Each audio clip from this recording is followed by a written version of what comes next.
ध्वनि से आप क्या समझते हैं, इसके प्रकारों का वर्णन करें।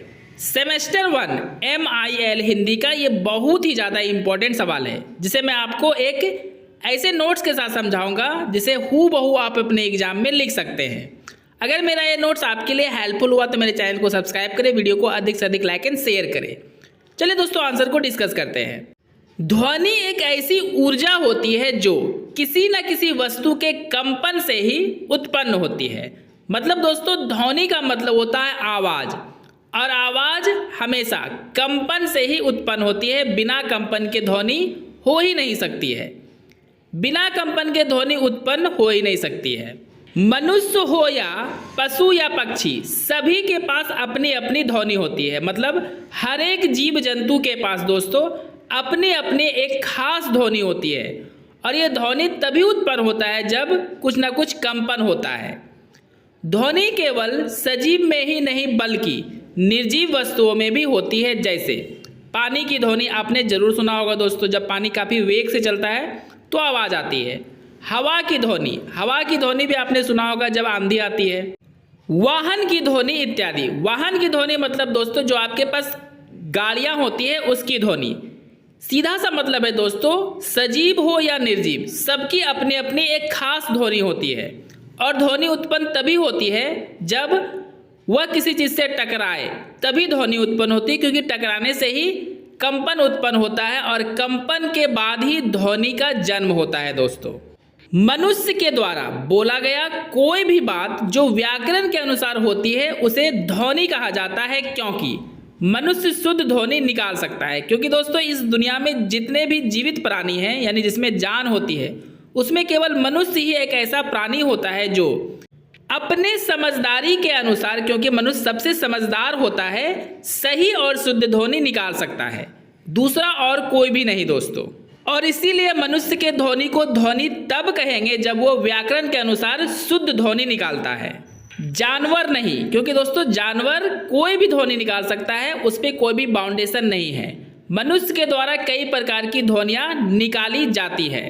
दोस्तों, लिखते टाइम कोई ना कोई मिस्टेक हो जाता है तो आप मेरे कहे अनुसार नोट करते जाइएगा, जिससे कि आपका एक प्यारा सा और सटीक नोट्स तैयार हो जाएगा। चलिए हम लोग आगे डिस्कस करते हैं। अब दोस्तों आपको पैराग्राफ चेंज कर लेना है।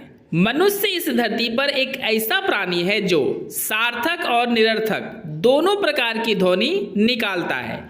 चलिए कुछ उदाहरण से इसको अच्छे से हम लोग समझते हैं कि सार्थक और निरर्थक ध्वनि होती क्या है एक्चुअल में। तो पहला पॉइंट है वे ध्वनि। मतलब दोस्तों यहाँ पे आपको ध्वनि कर लेना है जो किसी क्रिया विशेष से निकलती है, जैसे चलने की आवाज़। मतलब जब मनुष्य चलता है या फिर दौड़ता है और उससे जो ध्वनि निकलती है दोस्तों, उसे ही सार्थक या निरर्थक, मतलब यहाँ पे हो गया निरर्थक ध्वनि कहते हैं, क्योंकि इस ध्वनि का कोई मतलब नहीं होता है। जिस ध्वनि का कोई मतलब ना हो दोस्तों उसे निरर्थक ध्वनि कहते हैं। दूसरा पॉइंट है वे ध्वनियाँ जो अनिश्चित क्रियाओं से उत्पन्न होती है। अनिश्चित क्रिया होते हैं दोस्तों, जैसे खर्राटे लेना या जम्हाई लेना, इससे जो ध्वनि निकलता है वो भी निरर्थक ध्वनि है, क्योंकि इसका भी कोई मतलब नहीं होता है। तीसरा पॉइंट है दोस्तों जिनका उत्पादन यानी जिसका जन्म मनुष्य के स्वाभाविक कार्यों द्वारा होता है, जैसे कराहना। मतलब जब किसी लोग को या किसी मनुष्य को चोट लग जाता है और वो दर्द से कराहता है तो उसे भी हम लोग निरर्थक ध्वनि कहते हैं दोस्तों, क्योंकि इसका भी कोई अर्थ नहीं होता है।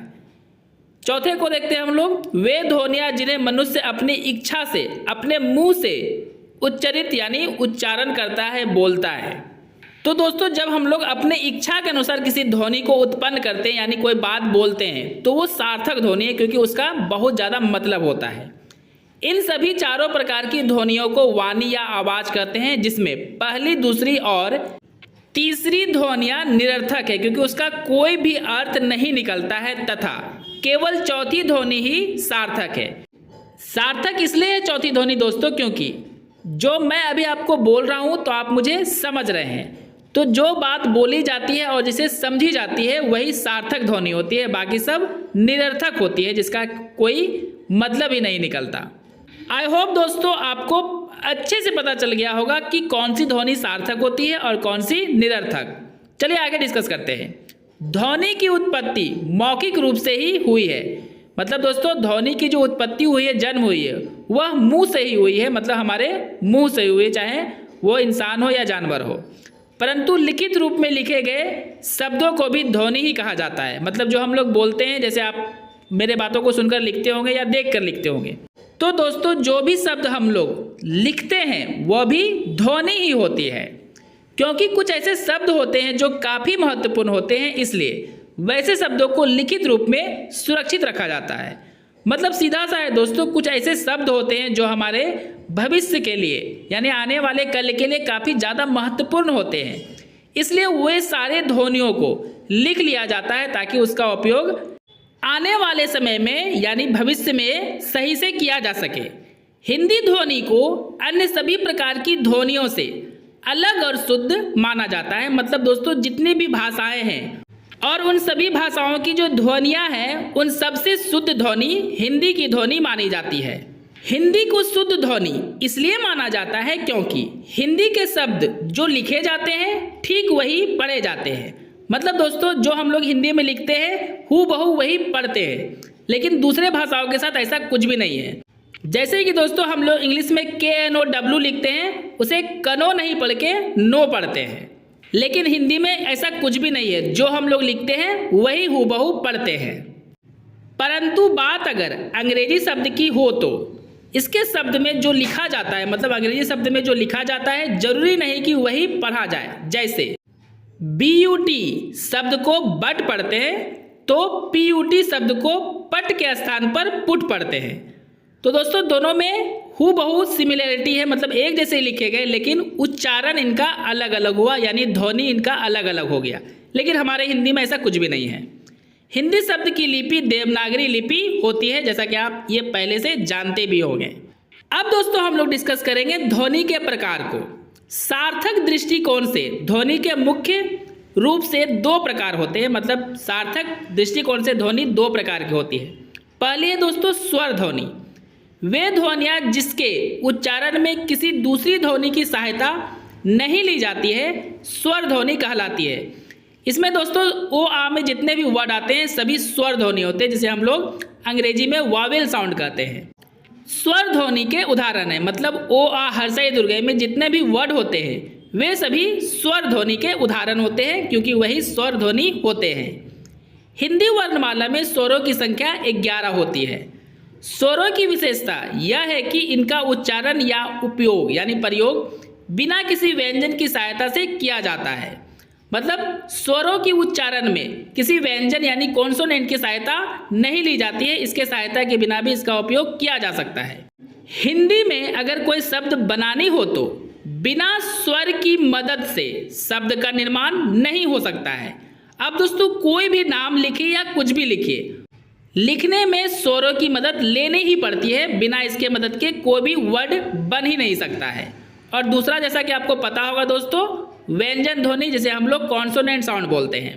हिंदी में व्यंजनों की संख्या 33 मानी गई है, मतलब इनकी संख्या 33 होती है। व्यंजनों का प्रयोग स्वरों की सहायता लेकर ही की जाती है। मतलब सीधा सा है दोस्तों, व्यंजन शब्दों का उपयोग करके अगर आप कोई शब्द बनाते हैं या बोलते हैं तो उसे बनाने या बोलने में स्वरों की मदद तो लेनी ही पड़ेगी, क्योंकि व्यंजन से शब्द बनाने में स्वरों की मदद ना ली जाए तो शब्द का निर्माण होगा ही नहीं। हिंदी वर्णमाला में व्यंजन का महत्व स्वर से कम होता है, क्योंकि जिस प्रकार स्वर शब्द बिना किसी सहायता के बोली जा सकती है, व्यंजन बिना किसी सहायता से नहीं बोली जा सकती है। और इसी कारण स्वर यानी भावेल शब्द का वैल्यू व्यंजन यानी कॉन्सोनेंट से ज़्यादा होता है। इस प्रकार दोस्तों आपका ये नोट्स पूरा कंप्लीट होता है। अगर मेरा ये नोट्स आपके लिए हेल्पफुल हुआ है और आपको इसी तरह का नोट्स चाहिए तो सब्सक्राइब करके जुड़ जाए मेरे चैनल के साथ, ताकि आपको आपके कोर्स का पूरा वीडियो यहाँ मिल सके। और वीडियो को अधिक से अधिक लाइक एंड शेयर करें।